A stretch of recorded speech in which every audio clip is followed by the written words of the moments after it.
अस्सलाम वालेकुम नाजरीन। प्रोग्राम सच बोलो के साथ मैं हूं महविश मुमताज़ बेग।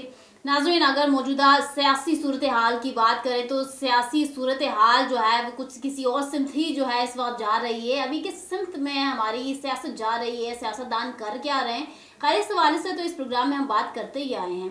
नाज़रीन, अगर हम अपोजिशन की बात करें, अपोजिशन की सबसे बड़ी जमात यानी कि तहरीक इंसाफ का जलसा 22 अगस्त 2024 को होना था, जो कि मुलतवी कर दिया गया। अब इस जलसे की मुलतवी के ऊपर बड़े तज्ज़िये हुए हैं और बड़े तबसरे भी किए गए। तहरीक इंसाफ के सीनियर रहनुमाओं ने इसके ऊपर अपने अपने बयानात भी जो है वाज़ेह कर दिए हैं।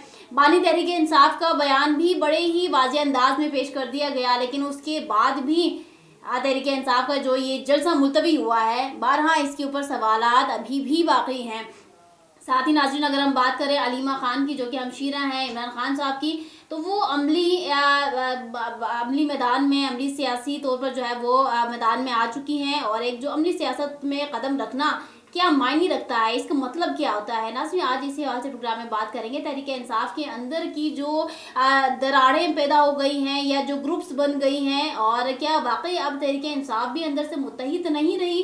तो अगर जमात के अंदर ही दरारें आ गई हैं तो जमात बाहर से कैसे मुकाबला करेगी हुकूमत का, बहुत बड़ा सवाल जानेंगे आज प्रोग्राम में। नाज़रीन, प्रोग्राम में स्पेशल आज हमें एक मेहमान ने ज्वाइन किया है, हमारे साथ मौजूद हैं आरिफ अब्बासी साहब, सीनियर रहनुमा हैं मुस्लिम लीग, सीनियर रहनुमा हैं पाकिस्तान तहरीक इंसाफ के।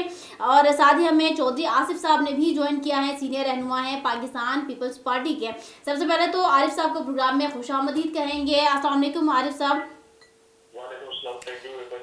बस साहब, बहुत शुक्रिया आपने हमें टाइम दिया आज। अब्बासी साहब, अगर सबसे पहले आपकी ही जमात से शुरू कर लिया जाए तो बताइएगा, तहरीक इंसाफ की जमात क्या हाल चाल है अभी आप लोगों के?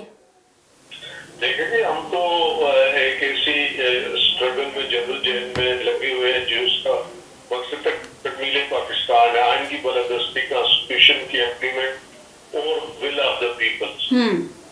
जो इलेक्शन हुए वो पूरी दुनिया में जिस तरह देखा कि तारीख बदतरीन और दांदरी इलेक्शन हुए, मैंडेट चोरी किया गया और ऐसे लोगों को मुसल्लत कर दिया गया इस मुल्क के जिन्होंने पहले मईशत का गड़ा गर्क किया, फिर खारजा पॉलिसी तबाह की, फिर दाखिली हालात जो इस वक्त है पाकिस्तान के, अमन अमान की सूरत हाल है, दुश्मन हमारी सफों में घुस चुका है और इस वक्त कोई शख्स भी, आम आदमी महंगाई से तंग है, उसकी रोजगार से तंग है, और बाकी जो रही घिसई कसर है वो जो ये दहशतगर्दी है, हमसे कच्चे के चंद सौ डाकू नहीं काबू आ रहे, फिर बलूचिस्तान में कल परसों जो वाकयात हुए हैं, तो ये सारी चीजें ऐसी है कि इतनी ये जो सिचुएशन बन गई है, इसको कंट्रोल करने के लिए अब अपनी जाती मफादात, सियासी मफादात से ऊपर होकर इस मुल्क को अगर बचाना है तो संजीदगी के साथ और पाकिस्तान के लोगों की विल के मुताबिक, पाकिस्तान के लोगों की ख्वाहिश के मुताबिक इसमें इन मामला को आगे लेके चलना होगा। हम तो इंशाल्लाह ताला असम्बली के अंदर भी, असम्बली के बाहर भी अपनी पूरी स्ट्रगल कर रहे हैं। पाकिस्तान के 80-90% लोग इमरान खान के साथ हैं और इंशाल्लाह ताला हमें बेहतरी की उम्मीद है कि इस वक्त जो स्पेशली हमारी जो मईशत के हालात है, ज़र मुबादला के हालात है, फिर IMF का पैकेज रुका हुआ है, तो बड़ी एक क्रिटिकल कंडीशन है पाकिस्तान की, चाहे इक़्तिसादी तौर पर ले लें, अमन अमान की सूरत ले लें या हमारी खारजा पॉलिसी ले लें। दोस्त ममालिक हमसे दूर हो गए हैं, मईशत हमारी तबाह हो गई है, बढ़ गई है, लोगों की यूटिलिटी बिल्स इतने हो गए हैं कि वो लोग खाने को मुताज हो गए हैं, बच्चों की फीसें नहीं दे पा रहे, आपके मेडिकल के सारे, आपके जितने महकमे हैं, चाहे वो ये जितने भी पब्लिक सर्विसेज के महकमे हैं, वो सारे इस वक्त तबाह हाल है। तो आवाम को कुछ पुरसाने हाल नहीं है, तो हम समझते हैं कि ये वक्त है कि आवाम की राय का एहतराम किया जाए और जो लूटा वो मैंडेट है ये वापस किया जाए। ठीक है अब्बासी साहब, मजीद आपसे जानेंगे कि तहरीक इंसाफ की जो जदोजहद आपने बताई है, एक आवाम की नुमाइंदगी करना आप लोगों का फ़र्ज़ है और उसी के ऊपर आप लोग इस वक्त रवा हैं। लेकिन यहाँ पर नाज़रीन चौधरी आसिफ साहब भी हमारे साथ मौजूद हैं। अस्सलाम वालेकुम आसिफ साहब। चौधरी साहब, आवाज़ आ रही है? जी मैडम, आवाज आ रही है। चौधरी साहब, प्रोग्राम में खुशामदीद। चौधरी साहब फरमाइएगा, ये जो मुल्क की सियासी सूरत हाल के हवाले से अगर मैं पूछूं तो बताइएगा कि आप लोगों का किरदार क्या है सियासी इस्तेहकाम के हवाले से?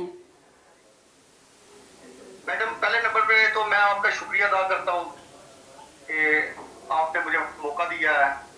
मैं आपका बेहद मशहूर हूँ। दूसरे जो आजकल हालात जा रहे हैं इस वक्त पाकिस्तान के अंदर, और बैरूनी हालात और अंदरूनी हालात, वो सबके सामने हैं। लोग परेशान हैं, सख्त मुसीबत में है, मुश्किलात में है, बेरोजगारी है बहुत ज्यादा। तो हमें चाहिए कि हम सब मिलजुल के इस परेशानी को दूर करें। तो हमारे मुल्क में बहुत कुछ है माशाल्लाह। तो सिर्फ हमें रल मिल बैठ के इसको हल करना चाहिए। चौधरी साहब, आपने फरमाया कि मुल्की हालात जो है ना कुछ अच्छे राह पे गामजन नहीं है। वजूहात क्या हैं? कौन जिम्मेदार है? किसने बेड़ा गर्क कर दिया? देखिए, मैं तो साबका उम्मीदवार असम्बली हूँ और आज़ाद कश्मीर का इलेक्शन लड़ता हूँ, और अपने हल्का PP 51 में MP के इलेक्शन के लिए मैं आवाम की हालात के बारे में है। ये जो कुछ हो चुका है वो तो अब वापस नहीं होगा, मगर अब जो हमें मिल बैठ के चलना चाहिए। चौधरी साहब, मिल बैठने के लिए ठीक है, पीपल्स पार्टी अभी पावर शेयरिंग के ऊपर बात कर रही है, यानी कि दोबारा से जाती सियासत, जाती मफादात। देखिए, हमारी असेंबली के अंदर भी और बाहर यही कोशिश है वो जिस हद तक हो हम अवाम को रिलीफ दें। ठीक है, बेनजीर इनकम सपोर्ट प्रोग्राम है, उसको हम अच्छे तरीके से चला रहे हैं। लोगों की हौसला अफजाई हो रही है और लोगों के मामला तय हो रहे हैं। ठीक है, मेरा सवाल आप समझे नहीं है, चलें ठीक है। अब्बासी साहब की जानिब यही सवाल रखूंगी। अब्बासी साहब, तहरीक इंसाफ की जानिब में आऊंगी, लेकिन पहले ये फरमा दीजिएगा, ये जो पावर शेयरिंग की बात अभी अगर आप बात करें कि पीपल्स पार्टी कर रही है, पंजाब में इनको पावर शेयरिंग चाहिए, यहाँ से तो एक ही नतीजा अखज़ होता है कि वो लोग ज़ाती मफादात की ही सियासत कर रहे हैं इस वक्त। हाँ देखो महविश, ये जो लीडर में और ब्रोकर्स में यही फर्क है। लीडर हमेशा कौन का सोचता है, कौन के मुस्तकबिल का सोचता है, कौन के मसाइल के हल का सोचता है। तो जो ब्रोकर होते हैं, ये जो मुकामत के नाम पे ये मुनाफिक कर रहे होते हैं, ये कौमों का बेड़ा गर्क करते हैं। ये लॉन्ग टर्म पॉलिसी की तरफ नहीं जाते। ये रोजमर्रा के मामलात को, अपने मुफाद को सामने रख के ये रोज सोचते हैं आपने दिहाड़ी किस तरह लगानी है, आज हमने कहाँ से क्या निकालना है। तो मैं समझता हूँ कि ये जो नाफ्तीन जो टाइटल एंकर जो 10% और 35% जो डाकू लुटेरे, ये पिछले 40-45 साल से जो मुसल्लत है इस कौम पे, जो इस मुल्क को इस हाल तक लेके आए हैं कि इस वक्त हमारे जो जो फॉरन जो कर्जे हैं वो 140 अरब के करीब पहुंच चुके हैं। तो इन जालों से जान बढ़ाने के हम ये समझते कि जब तक कोई ईमानदार की आदत, समझदार की आदत, ऐसी की आदत जो इस मुल्क के अवाम में से हो और अवाम के मसाइल को न सिर्फ समझती हो बल्कि उसका तदारक भी रखती हो, उसके बाद उसका सोल्यूशन भी हो। तो हम यही हमारी जदोजहद है। बाकी ये जो ये मुफाहमत, ये मुनाफिकत और ये डीलरशिप, सौदेबाजियां, आप मौलाना के पास गए हुए थे सरदारी साहब, नॉन डीलर है, नॉन मुनाफिक है, जिन्होंने हमेशा सौदेबाजी की है, तो वहां से भी उनको मेरा ख्याल है कि मोटी खानी पड़ी है। तो इंशाल्लाह ताला हमारी जद्दोजहद रंग ले लाएगी। हमारा लीडर जो कुर्बानियां दे रहे हैं, तो जिस तरह अवाम उसका साथ दे रहे हैं, तो हम समझते कि वो वक्त दूर नहीं है। इंशाल्लाह ताला ये जो ख्वाब है ये पाए तकमील तक पहुंचेगा खुशहाली का, लेकिन सख्त मेहनत की जरूरत है। और इस वक्त जो साहब फैसला लोग हैं जिनके पास सीएम पावर है, उनको भी देखना है कि इस मुल्क को कितना मजीद इन डाकू और लुटेरों को सपोर्ट किया जा सकता है। मैं ये समझता हूँ और हमारी पार्टी ये समझती है कि अवाम की 8 फरवरी की राय जो है उसका एहतराम करना चाहिए। तो जो इंतखाबी ट्रिब्यूनल बने हुए हैं उनको आजादाना फैसले करने चाहिए। उसको जो रोका हुआ इस्लामाबाद में रोका हुआ है, लाहौर पंजाब का रोका हुआ है सुप्रीम कोर्ट ने, उन ट्रिब्यूनल इलेक्शन ट्रिब्यूनल को काम करने की इजाजत देनी चाहिए ताकि जो दूध का दूध और पानी का पानी और जो मैंडेट टूटा गया है वो वापस आ जाए और ये मुल्क को इसकी सिमत सही हो जाए, आप ट्रैक पे चढ़ जाए। फिलहाल तो अपना कोई पॉलिसी हमें नजर नहीं आती, न खाद्य पॉलिसी नजर आती है। वजीर दाखिला साहब से बात नहीं हो रही जो क्वेटा पहुंचे हुए थे। इसी तरह बाकी जो हमारी माशी पॉलिसी है, फैसलाबाद की 90% इंडस्ट्री बंद हो चुकी है, बिजली हमारी इस्तेमाल से बाहर हो चुकी है, डोमेस्टिक इस्तेमाल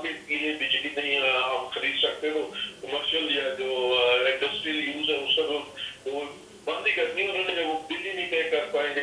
तो मैं ये समझता हूँ कि हमें अब वक्त आ गया कि सोच समझ के और मेरिट पे फैसले करने चाहिए और आवाम की राय को मान लेना चाहिए। अब मजीद हम एक दूसरे से लड़ाई लड़के इस मुल्क को तबाही की तरफ लेके जाएंगे। बेहतरी के हमें मौजूदा रजीम से हमें बेहतरी की कोई अच्छा ठीक हो गया, ये उम्मीद नहीं है, लेकिन आपने बीच में बड़ा वासिफ साहब खूबसूरत सा सिनेरियो खींच दिया कि अगर इंसाफ हो जाता तो हमारा मुल्क जो है ना उसकी क्या इमेज हो जाती, और यहाँ पर अगर गरीबों का ख्याल रखा जाता तो हमारे मुल्क की क्या इमेज होती।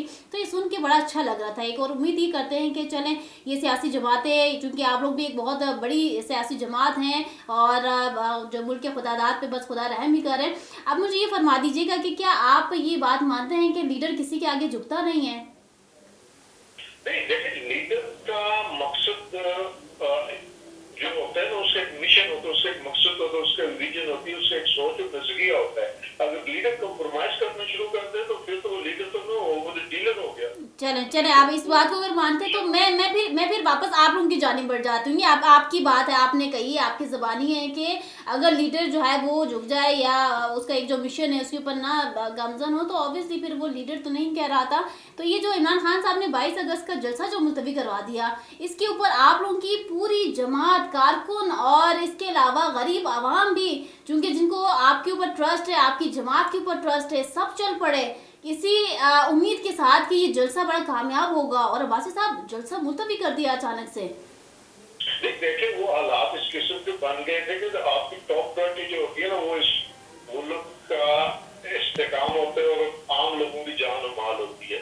जितने नाजुक मसले की उस दिन सुप्रीम कोर्ट में हेयरिंग हो रही थी और जिस तरह इस्लामाबाद बंद किया हुआ था, जिस तरह लोग इस्लामाबाद पहुंचे हुए थे, तो हमें अपनी सियासत से ज्यादा इस मुल्क की सालमियत, इस मुल्क की बका और इस मुल्क की नुकसान हुआ, पोलिटिकल नुकसान हुआ, हमारे लोग थोड़े से डिसअपॉइंट हुए, बट बड़े मकसद के लिए छोटे मकसद कुर्बान कर।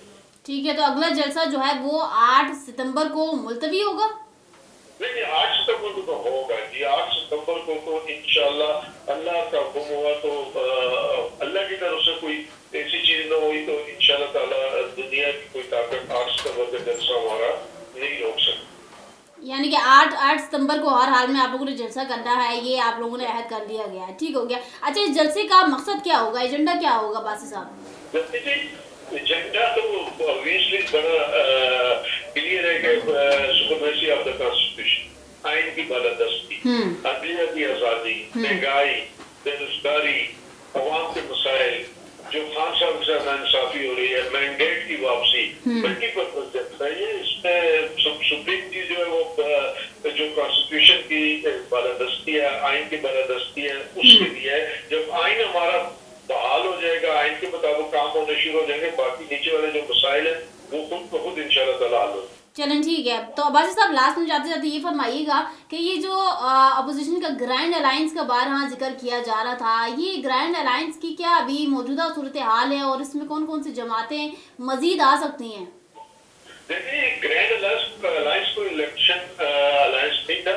ये हमारा एजेंडा ये है कि जिस जमात के साथ जिस हद तक जिस पॉइंट पर हम एग्री करते हैं, लाइक मौलाना साहब है, मौलाना साहब भी इस इलेक्शन को नहीं मानते, हम भी नहीं मानते, मौलाना साहब भी महंगाई के खिलाफ है, हम भी महंगाई के खिलाफ है। जो जमात असम्बली के अंदर है, जिस पॉइंट पे हम एग्री करते हैं एक दूसरे के साथ, उस पॉइंट पे हम इकट्ठे चलेंगे।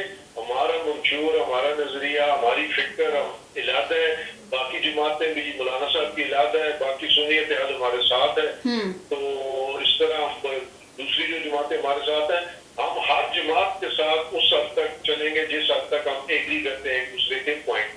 ठीक है, अभी मौलाना साहब का तो मौका बड़ा वाज़ेह हो गया कि वो तहरीक इंसाफ के साथ नहीं चलेंगे, वो अपनी तहरीक अलग चलाएंगे। आप मेरी बात समझी? मैं समझ गई हूँ आपकी बात, बट उन्होंने तो वाज़ेह कर दिया है ना।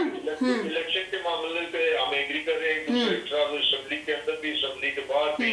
इसी तरह जो महंगाई है वो भी महंगाई के खिलाफ है, हम भी महंगाई के खिलाफ है, जमात इस्लामी भी महंगाई के खिलाफ है। तो जिस पॉइंट पे हम एग्री कर रहे हैं उस पॉइंट पे हम इकट्ठे होंगे। अदरवाइज कोई इलेक्शन अलायंस नहीं है, हमें कोई मिलकर इलेक्शन नहीं लड़ना, हमें सिर्फ मौजूदा हालात में बेहतरी की तरफ जाना। ठीक हो गया। तो ये भी फरमाइएगा कि इस हुकूमत को अभी कोई अल्लाह हाफिज कहने के कोई मौके अभी आ रहे हैं बासी साहब, या ये हुकूमत को टाइम देंगे चलने का? नहीं देखिए, ये हुकूमत तो आप इसको हुकूमत कहेंगे तो बिल्कुल कहें, ये तो वही पीडीएम चूतों का मुरब्बा है। ये किसकी उम्र का मंशूर क्या है? इनका कोई नजरिए अपने अपने हमेशा एक दूसरे को गालियां देते रहे हैं। सही। इनकी कोई इक्तिसादी पॉलिसी एक नहीं है, खारजा पॉलिसी भी ये मुत्तफिक नहीं है, अमन अमान की सूरत में एक दूसरे को जुत्ते मार रहे हैं।